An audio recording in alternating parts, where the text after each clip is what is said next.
Okay. All right. Now it's actually going. All right. Let's take it from the top. Question is are there really as many jobs out here as you see the postings that are recorded all over the internet? And I'm gonna say no personally. And the reason why is one, I come from the recruit side of it, but I also practice as well. So understanding how those posts all come together and how they get out to individuals, no. Uh, I myself, I'm looking for a position.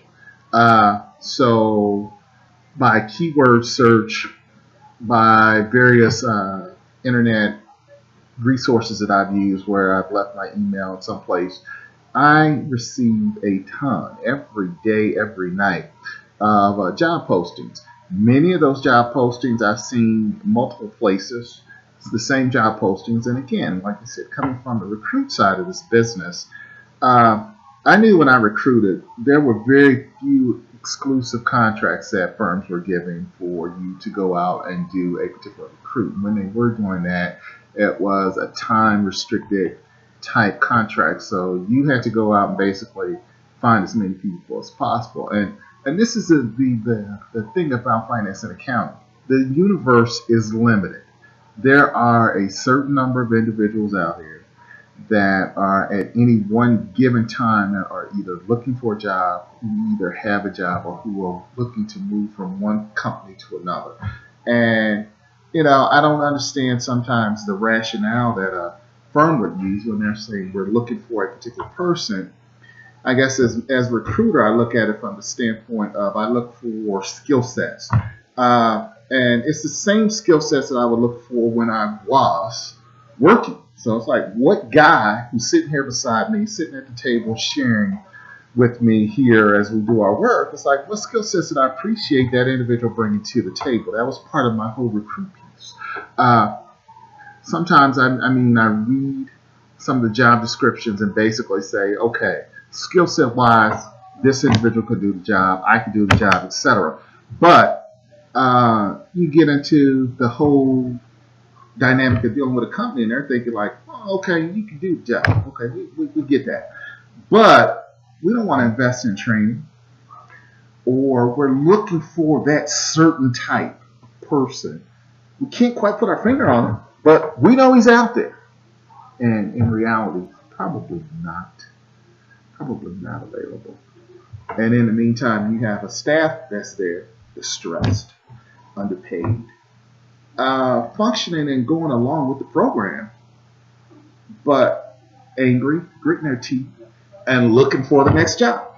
So now you created a double dilemma where you have a job that someone right now who is out there can do, and you have another person who's stuck in a job, and they're saying, I want to get out of here.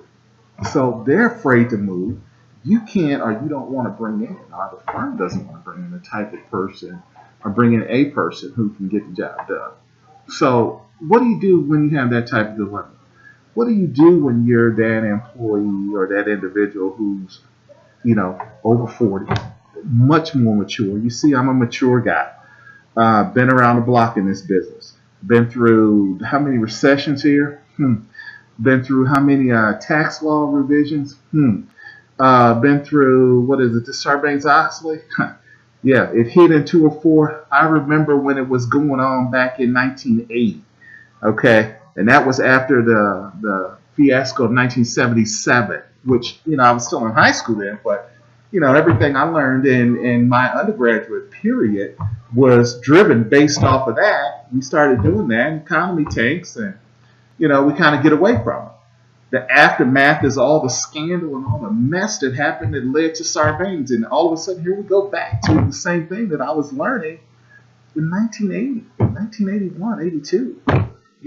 Thank God, University of Cincinnati and Clara LaLivre and some of those instructors had the foresight to, put that in the program and make that, something that eventually paid off for me, maybe not immediately, but, 20 years later, here I am doing the same thing. But all that's neither here nor there. I mean, the real question is, again, where are all these positions at that we keep seeing posted all over? I don't see them. I don't see them. I don't see firms moving to place individuals in that. And I don't know if that's a function of recruiters that aren't very good at what it is they do. I don't know if it's a function of managers not. Oh, see, that's another story. Sometimes I think managers see individuals with skill sets and they assess those individuals and say, "Ha, I don't know if I want this guy here because it looks like he has a lot of stuff. Let's bring him in on an interview." We brought him in on an interview. The guy seems pretty knowledgeable. Man, if he's knowledgeable, can do the job, and is ambitious, hmm, that guy is a threat to me. He's going to take my job. He's going to make me look bad. So at best, I'll go and find a candidate that doesn't meet all of the criteria or is obviously the worst thing out there. And I'll bring him in and give him a try before you buy a contract and whatnot. And then later on say like, oh, the guy was terrible. I told you, there's no good people out there. And that's, nothing can be further from the truth. I mean, trust me, again, having worked in this business for a long time, having worked with a lot of individuals, some of them just aren't that bright. And some of them that are in positions are doing more to hang on to the position versus trying to actually do the work to the best of the ability that it can be done. So, you have a lot of managers, a lot of people in hiring positions that are afraid to really make some real decisions in terms of bringing in quality people, in terms of moving the process along, in terms of getting things done. And, again, I'm on the outside now, so, it hurts, but I'm on the outside and I understand the realities of it too. People are in self-preservation mode.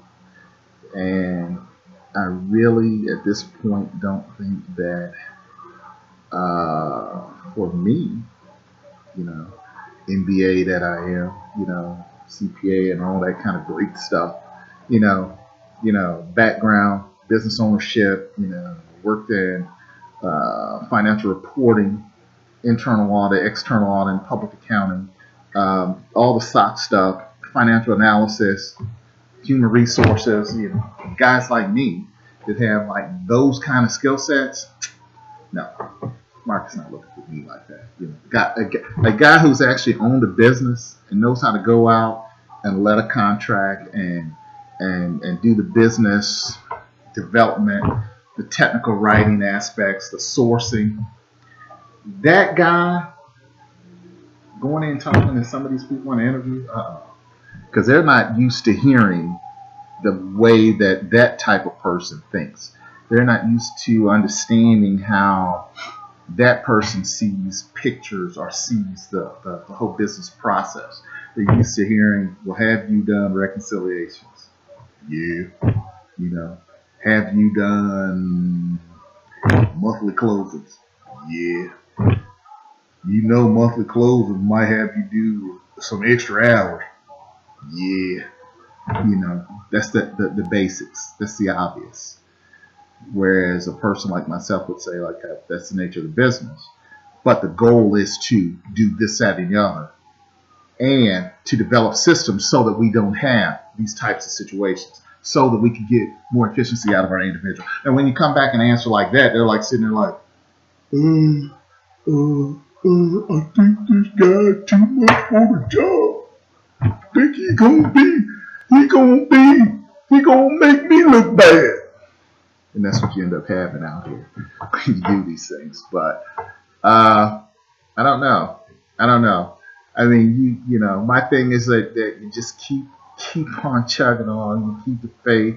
You keep coming into different types of environments and doing some different things. And the people who want to move forward, the companies that want to move forward, will look at that and go like, hey, that's where we want to go. I mean, that's like it's interesting now. The one of the management technique styles they're talking about is agile. And I saw a guy use a picture where he was saying that the old way was step, step, process, step, step. And then you have this agile, and the guy's like draws a squiggly line. And I'm sitting here going like, I was in agile mode 25 years ago, man. What are you talking about? But it is what it is.